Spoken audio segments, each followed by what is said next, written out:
Hi, I'm Clarissa Mall, producer and moderator of the Bulletin. Here's a short clip from one of our segments in this week's episode. To hear the whole conversation, visit the link in our show notes or search for The Bulletin on your favorite podcast platform.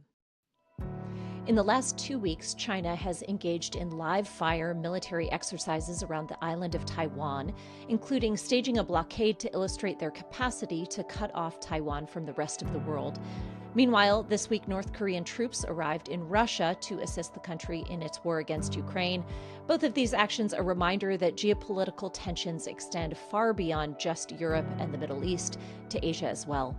Joining us to talk about China and its axis of adversaries is Jonathan Schanzer, Senior Vice President of Research at the Foundation for the Defense of Democracies. Jonathan, welcome back to the show. Thank you. Great to be here.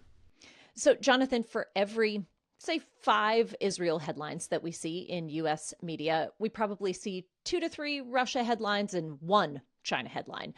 Yet there's a lot going on over there right now.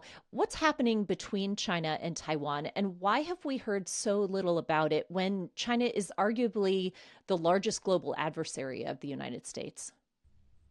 Well, I think maybe start with that because I think that's the most important thing to understand is that right now we are entering into an era of intense great power competition, as we call it here in Washington, that China is building up its military, it's building up its capacity, it is working overtime to control digital assets to win the AI race against the United States. And it has its eyes on Taiwan. And there we see multiple efforts underway. Live fire exercises threatening Taiwan directly, working to soften the ground internally, really to try to effectively scare the Taiwanese people, to perhaps convince them that putting up a fight at some point in the near future is not worth it. Cyber intrusions, cognitive warfare. There is a range of things that we're watching right now, and I will freely admit I am not a dedicated China specialist. We have people at FDD that work on this day and night. I've been to Taiwan now a couple of times. I've been to China once back in 2016. It is very clear when you speak to the Taiwanese, when you speak to the Chinese Communist Party officials, they know that we are on a collision course. Everyone knows it. They talk about reunification. That is the soft term for the conquest of Taiwan, and it's looming. But I have to say that the most important thing to understand is this axis of aggressors. This this axis that has grown over time. And initially, I think we described it as, China, Russia, and Iran. I think now we can safely insert North Korea into that. The word that I've used or that I've heard recently, the acronym is CRINK: China, Russia, Iran, North Korea. That's what we're going to start hearing more about. But this is going to be an axis, and the U.S. has to really think very carefully about forming a counter alliance that would include Ukraine, Israel, South Korea, and I think a whole host of Western countries to push back on the designs of China and its partners around the world. Jonathan, there was a really disturbing piece in The Atlantic yesterday saying this election is choosing a wartime president and comparing the moment with the presidential election of 1940 and saying we are headed into war. That's really clear. Do you think that's true in that short? I mean, you talked about a collision, but are we that close to actual war? Russell, I wish I knew the answer to that. I would say that right now we're closer to a global conflagration than anything I've ever seen in my lifetime. And that's saying something, obviously. We already have 2 fully hot wars going on the planet right now, Ukraine and Israel, right? And these are being waged by Russia and Iran. I think, by the way, it's done the world a disservice to look at the war in the Middle East as a conflict between Israel and the Palestinians, when we can say definitively that the Iranians are waging war against Israel on 7 fronts. And, we're talking about Yemen and Iraq and Syria and, Lebanon, Gaza, West Bank, Iran itself. So you've got that going on. You've got the Ukraine war going on. You've got this looming battle over Taiwan, which experts will differ maybe on a couple of years, but certainly I think within the 4-year time period that we're talking about, certainly 8, without question, that a potential war of conquest is underway, launched by the Chinese Communist Party. The North Koreans have now deployed forces. We know this to be true. They've deployed forces to Ukraine to fight on behalf of the Russians.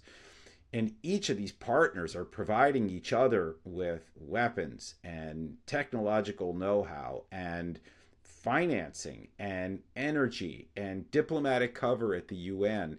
You can really begin to see how this all fits together. They are what we describe broadly here in DC as revisionist powers. They want to revise the American-led world order. And so if that's the goal, and we already have 2 hot wars underway and one expected within the next few years, is that a global conflict? Is that a world war? I leave it to you to distinguish what makes it multiple conflicts and what makes a world war. But if they're all working together, this axis, that would seem to suggest that a world war may be looming. And then the question becomes, what is the United States doing in response? And, I have a colleague, Brad Bowman, who was showing me some data the other day about American expenditures on defense, and it's at an all-time low since World War II.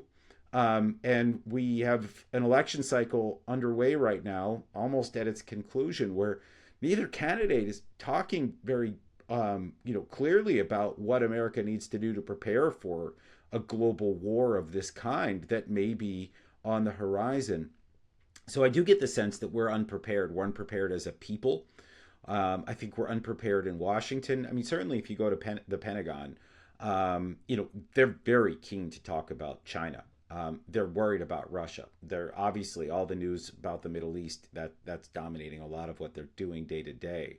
But what I fear is that no one's really connecting the dots, not in the media, not in the White House, and certainly not out there on Main Street America. Does anybody really understand how these dark clouds are gathering? I wanted to ask, to press in on one thing. You mentioned the North Korean troops we know are on the ground now in occupied Ukraine. What's in it for them? Why are they there? What is that alliance about?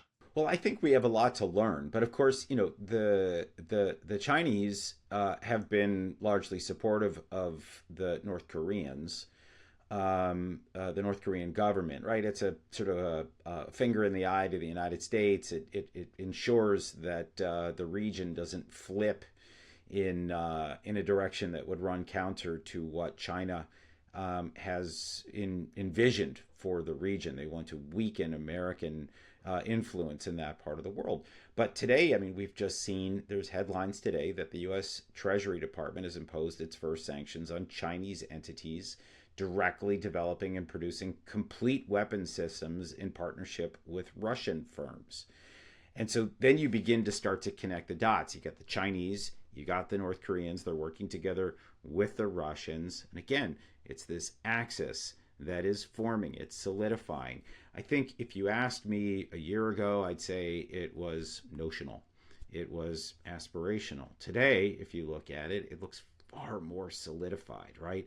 And you've got the Iranians providing drones and missiles to the Russians. You've got the Russians providing air defense to the Iranians. All of this is mutual back scratching, right? It's mutually enforcing support that ultimately lends itself to the solidification and strengthening of this axis, this crink, as we're now calling it. Does I saw a report yesterday as well that Hamas has said they're ready to release the hostages that have dual Israeli-Russian citizenship. Is that in any way informed by this axis as well? Look, I think so. And I think, by the way, we've also seen indications that the Houthis in Yemen have deconflicted with the Russians and the Chinese, the vessels that go through the Red Sea, which the Houthis, as we all know, have essentially terrorized and made unpassable for most maritime passage. Apparently, that's not a problem for the Chinese, and it's not a problem for the Russians. So again, it's this sort of mutual back scratching. It's this deconfliction. Does it amount to a full-blown axis where we can say that there's a definitive war underway? No, I think we're short of that. But at what point do we sort of feel like we've passed the point of no return?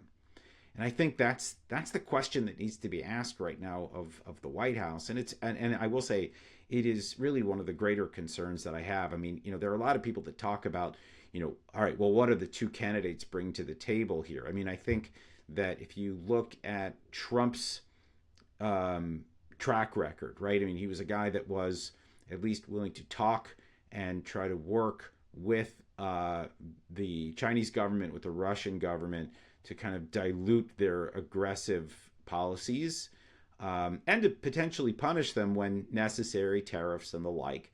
And I think his unpredictability maybe prevented, some of the aggression that we've seen. Certainly with the case of the Iranians, I think they were fearful of him. But now we have a potential Trump term where, he's not a wartime president. He doesn't really have that experience. He was there for the defeat of ISIS, but that's not really the same as taking on a full axis of aggressors as we see right now. So I think there are a lot of questions out there about Trump's ability to handle, a multi-front, complex, global conflict. And then you have Kamala Harris, who I think, has never actually been in a position to handle challenges like these. Really, no major military experience or international diplomatic experience. So I think, right now, if I'm looking at this correctly from the perspective of this axis, I think they're salivating. They're licking their chops right now, thinking this is a potentially, clarifying moment for them. They may be able to take advantage of the lame duck period, and to further solidify some of their goals and aims. I think it may be a little too soon to talk about Taiwan, but, look, we've been surprised before by aggressive actors that have hegemonic designs in their region or in the world. So I think all of that right now plays, a pretty significant role in their calculus. Listen to the full episode wherever podcasts are found.